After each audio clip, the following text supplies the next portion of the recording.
네, 오늘 우리에게 주신 하나님 말씀은 신명기 34장. 신명기 가장 마지막 장 34장입니다. 본문이 1절부터 12절까지인데요. 저희는 9절부터 12절까지만 보도록 하겠습니다. 신명기 34장 9절에서 12절입니다. 한 목소리로 읽습니다. 모세가 눈의 아들 여호수아에게 안수하였으므로 그에게 지혜의 영이 충만하니 이스라엘 자손이 여호와께서 모세에게 명령하신 대로 여호수아의 말을 순종하였더라.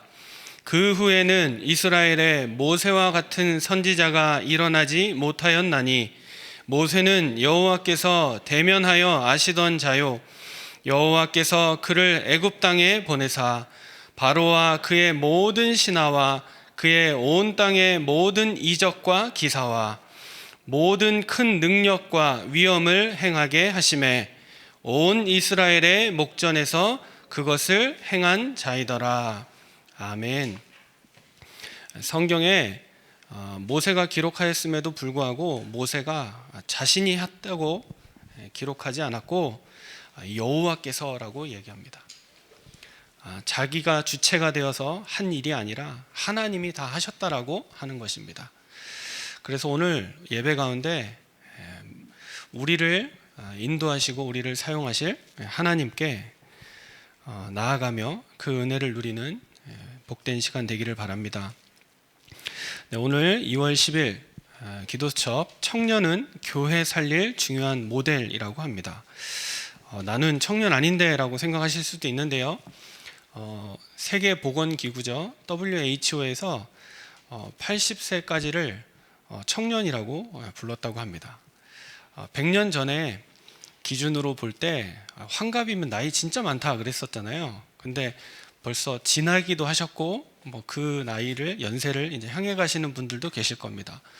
저도 가까이에는 저희 부모님 항상 젊으시고 항상 저보다 더 크시고 어마어마했던 존재들인데 이제 점점 연세가 들어가시니까 두 분 다 환갑이 넘으셨거든요.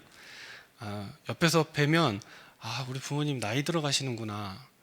좀 자녀된 마음으로 기분 이상한 마음이 들 때가 있어요. 참 크시고 사랑이 넘치시고 항상 잘해주시고 그게 변했다는 건 아니지만 근데 그런 부모님이 나이가 들어가시는구나. 그러고 이제 거울 보면 제가 깜짝 놀라는 거죠. 제가 벌써 이렇게 돼 있으니까요.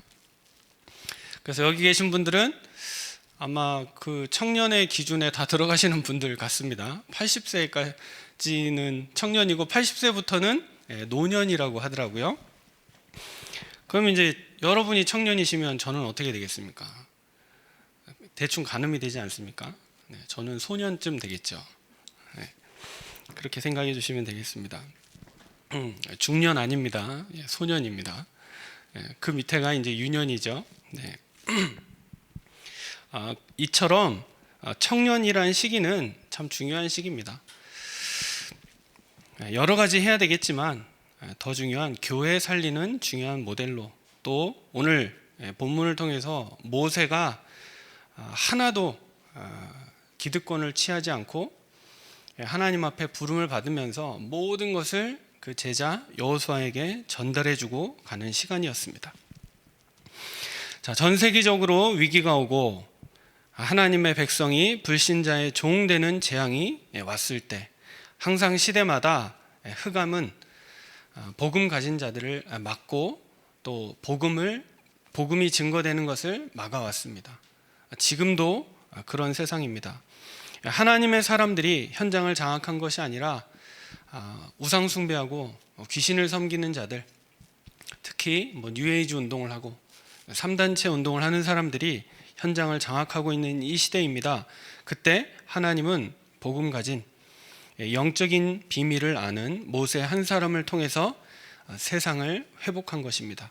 모세가 알았던 비밀이 바로 출애굽기 3장 18절에 피제사, 그 비밀을 모세는 알고 있었습니다. 그런데 본인이 깨달은 것이 아니라 영적인 사실을 알고 있는 레위 부모로부터 받은 언약이었습니다. 모세가 이스라엘이 당하고 있는 재앙의 이유를 깨닫고 언약을 붙잡아 회복의 모델로 쓰임을 받은 것입니다. 지금 이 시대에도 모세와 같은 청년이 필요하고 저와 여러분이 필요한 것입니다. 모세가 어떤 응답을 받았습니까? 빈 곳으로 갔습니다. 그 시대의 빈 곳이 어디입니까? 이스라엘 백성 중에 좀 역할을 하는 사람도 있었을 거고 배경이 있는 사람도 있었을 겁니다. 근데 그 현장 중에 감히 꿈도 꿀 수 없는 왕궁이 빈 곳이었습니다. 하나님은 모세를 그곳으로 보내신 겁니다. 노예 주제에 꿈도 꿀 수 없는 그 현장을 하나님은 보내신 것이죠. 그래서 청년들이 영성훈련과 교회 배경을 통해서 많은 축복을 누렸습니다. 여기에 기록은 안 돼 있는데 제 눈에는 보이는 게 뭐가냐면 상처도 많이 받았습니다. 좋은 말만 기록해 놓은 게 아니라 제 눈에는 보이더라고요. 기성세대를 통해서 상처도 받고 여러 가지 힘든 것도 많습니다. 그런데 그 상처가 문제가 되지 않습니다. 지구상에 생각해 보면요, 우리 집만 이런 게 아니라 나만 그런 게 아니라 영적 문제 없는 기성세대가 어디 있습니까? 좋은 것도 있고 나쁜 것도 있고 중요한 거는 내가 문제죠. 내가 거기에 붙잡히느냐 아니면 내가 그것을 발판 삼아서 언약으로 붙잡고 하나님 앞에 서느냐, 그 차이인 것입니다. 이제는 이것을 발판으로 정확한 언약을 붙잡고 보좌의 축복을 누려야 합니다. 그래서 나는 저렇게 안 돼야지, 나는 저렇게 안 해야지, 그렇게 하고 새로운 길을 가면 되는 것이죠. 사람들을 따라가면서 비난하면서 그대로 닮아가는 것이 아니라 다른 사람이 되는 것입니다. 그것을 영적인 상태라고 하죠. 저와 여러분도 마찬가지입니다. 너무 사람을 가까이 보고 자세히 보다 보면 상처를 받게 됩니다. 우리 부모만 이상한 것 같고 저 부모님은 너무, 다른 집에 내 친구의 부모님은 너무 훌륭하고 너무 대단해 보이고, 안 살아봐서 그렇습니다. 같이 안 지내봐서. 그래서 우리 철학적인 의미에서 안다라는 말을 그냥 지식적으로 보고 아는 게 아니라 살아본 걸 얘기하잖아요. 어느 정도로 살아봤냐면 결혼해서 같이 살아본 상태를 말해요. 그걸 철학에서는 안다라고 표현합니다. 그럼 우리는 압니까? 거의 모르는 거죠. 저렇게 훌륭한 부모님, 저렇게 훌륭한 자녀 보면서 어떻게 해서 저 집에는 저런 일이 벌어졌을까? 어떻게 저런 상황일까? 이렇게 생각도 해봅니다. 비교하면서 상처도 받고요. 또 비교해보고 안도할 때도 있습니다. 그래도 저 집보다는 우리 집은 좀 나은 것 같다. 그러면 다행인데 이제 열등감에 사로잡혀서 상처받는 거죠. 청년들 중에 그럴 때가 많습니다. 저 친구는 보니까 부모님이 중직자고 너무 영적인 배경이 되어주는데 난 아무도 없고 혼자서 신앙생활 해야 되고 혼자서 직장 다녀야 되고 경제적인 것도 혼자서 감당해야 되고 너무너무 힘들다라고 생각할 수 있습니다. 아닙니다. 새로운 시작을 하는 겁니다. 그래서 영적 상태만 하나님의 언약을 붙잡고 보좌의 축복을 누린다면, 그래, 저렇게 기도하는 부모가 중요하구나, 나도 복음 가진 배우자랑 결혼해야 되겠다, 그렇게 언약 붙잡으면 얼마나 축복이 되는 것입니까? 하나님은 그 현장에 역사하시는 것이죠. 그래서 반드시 내 후대는 이런 고민과 갈등하지 않도록 내가 바꾸겠다 결단하는 것입니다. 기존의 육신적인 기도 수준을 넘어 시공간을 초월하는 하나님의 역사, 그리고 하나님 나라를 구하는 영적인 기도를 시작하는 겁니다.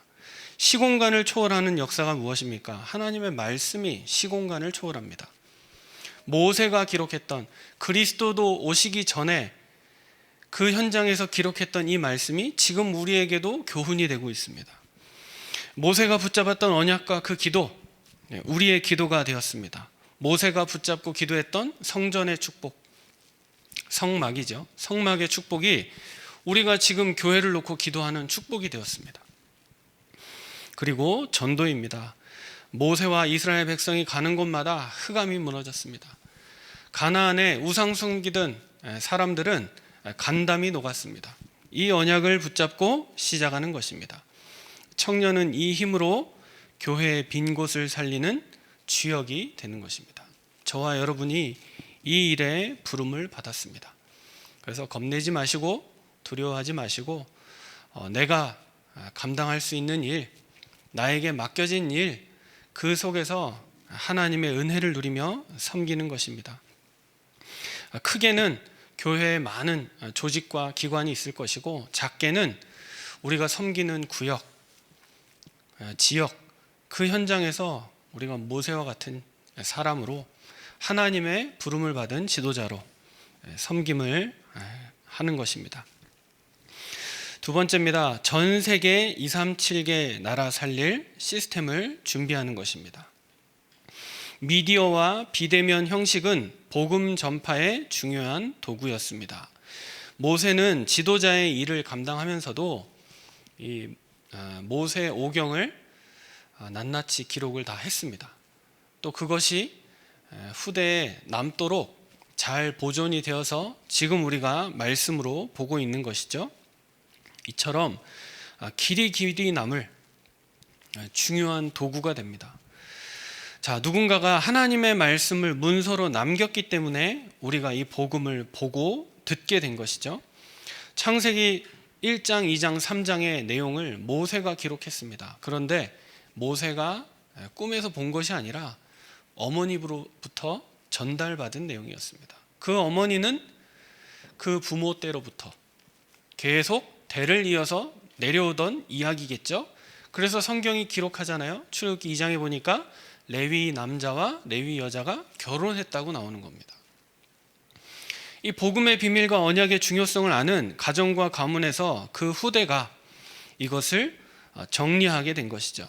지금도 이 자료들을 통해 복음이 시공간을 넘나들며 전파되고 있습니다. 이제는 하나님이 청년들을 중심으로 전 세계 237 나라를 살릴 미디어와 또 비대면 전도와 선교를 시작하게 되는 것입니다. 그래서 청년은 무엇보다 은혜 받아야 합니다. 은혜 받지 않으면 다 부담이 되고 짐이 되고 힘든 고생이 됩니다. 그러나 하나님의 은혜를 받으면 청년의 때에 가장 많은 것을 누리는 것보다 가장 많은 것을 섬길 수 있습니다. 우리도 마찬가지입니다. 많은 것을 받고 얻으려고 하기보다는 나눠주는 사람이 되고 이 은혜를 받아서 사람들에게 전달하는 증인으로 서는 것이고 모델로 쓰임을 받는 것입니다. 그래서 청년의 때에 자신을 전문화해야 합니다. 우리가 받은 말씀, 그것을 놓고 어떻게 실현시키고 응답을 받을 것인지 날마다 기도 속에서 하나님께 질문하며 하나님이 주신 것으로 채워가는 것입니다. 그리고 청년의 때에 교회 안에서는 일꾼이 되는 것입니다. 하나님이 부르시는 곳, 우리 믿음의 선배들이 또 목회자들이 필요로 하는 그 일에 우리가 나가서 얼마든지 섬기며 주의 일을 감당하는 것입니다. 그리고 마지막으로는 청년의 때에 후대들을 위해서 말씀 사역을 하는 것이죠. 저희 교회 주일학교 거기에 교사들의 한 80~90%가 청년들입니다. 인간적으로 보고 있으면 사회에 나가서 초년생의 역할을 하면서 막 자리를 잡아가려고 하는 그때 가장 힘들 때 아닙니까? 그리고 경제적으로도 힘들고 자유롭다고는 하지만 뭔가 이룰 수 있는 준비가 안 된 그때에 교회 안에서는 렘넌트들을 맡아서 가르치는 일꾼으로 여러 가지가 많이 힘들 것입니다. 그런데도 교사를 잘한다 못한다가 아니라 제가 교육자 때는 그렇더라고요. 그냥 교사 하겠다는 그것만으로도 너무 기특해요. 사실 도와주고 싶고 고맙고, 근데 조금 일찍 일어나서 교회 좀 빨리 왔으면 좋겠는데 그게 잘 안 돼가지고, 근데 충분히 이해합니다. 그런 마음. 그 얼마나 귀합니까? 잘 안 되는데도 그렇게 하려고 하고 신청하고 렘넌트들 만나려고 애쓰는 그 자체가 축복입니다. 저와 여러분도 마찬가지입니다. 우리가 잘하는 것만 있습니까? 잘해서 이 일을 합니까? 우린 실수도 많이 하고 안 되는 것도 많고 또 우리 감정과 우리 느낌과 여러 가지에 좌우받는 우리도 어쩔 수 없는 사람입니다. 그러나 오늘 말씀과 같이 우리는 하나님이 우리를 붙잡으신 중요한 모델로 부름을 받았습니다. 그래서 조금 더 하나님께 엎드리고 먼저 하나님께 나아가고 하나님 주시는 은혜를 먼저 누리면서 섬기는 것입니다. 그래서 나 자신과 교회와 문화 이것을 놓고 기도하면서 청년의 때가 어떤 때입니까? 꿈을 꾸기 가장 좋은 때입니다. 그래서 평생의 기도 제목을 정하는 겁니다. 아, 사람들 보니까 돈 때문에 많이 힘들구나. 나는 경제응답 받아서 교회 섬기고 많이 헌신할 수 있는 그런 멋진 중직자 돼야 되겠다. 가이오 같은 사람 돼야 되겠다. 다윗 같은 사람 돼야 되겠다. 모세와 같은 리더가 돼야 되겠다. 청년의 때 꿈꿀 수 있습니다. 결혼하고 아이 낳고 안정된 것 같지만 그때 되면 또 새로운 시작들이 계속 연속입니다. 저는 군대 갔다 오면 다 되는 줄 알았습니다. 군대 가기 전엔 대학 가면 다 끝나는 줄 알았습니다. 근데 그 시작이더라고요. 계속 시작이었습니다. 그 과정을 우리가 거쳐가는 것이죠. 그렇게 해서 나와 교회와 문화 살리는 일꾼으로 하나님 앞에 서는 것입니다. 결론입니다. 전도와 선교 누리기 가장 좋은 때가 청년의 때입니다. 바로 지금입니다. 예배하러 나오고 기도할 수 있는 이 시간이 우리에게 가장 좋은 시간입니다. 나중에 해야지 언젠간 되겠지가 아니라 지금 기도하면서 평생의 기도 제목을 붙잡고 어떤 응답을 받을 것인지, 무엇이 나의 전문성인지, 또 나에게 있는 전문성을 어떻게 전문화할 것인지, 그리고 그 전문성을 세계화시키면 되는 것입니다. 그것이 다음 내용입니다. 하나님이 주신 달란트를 전문성, 전문화, 세계화하면 현장, 후대, 전 세계 237 나라 살리는 일에 도전하게 되고 쓰임받게 되는 것입니다. 내가 가진 기능, 그것을 전문화시켰더니 하나님은 세계화의 응답을 주시고 세계화를 통해서 237에 영향이 가게 되는 것이죠. 이 언약을 붙잡고 작은 일에 전문성을 가지고 기도로 도전하며 승리하는 저와 여러분이 되어야겠습니다. 언약기도 함께 고백하고 기도로 예배를 마치겠습니다. 하나님, 저의 모든 것이 후대와 전 세계 237개 나라를 살리는 일에 쓰임받게 하옵소서. 예수 그리스도 이름으로 기도합니다. 아멘.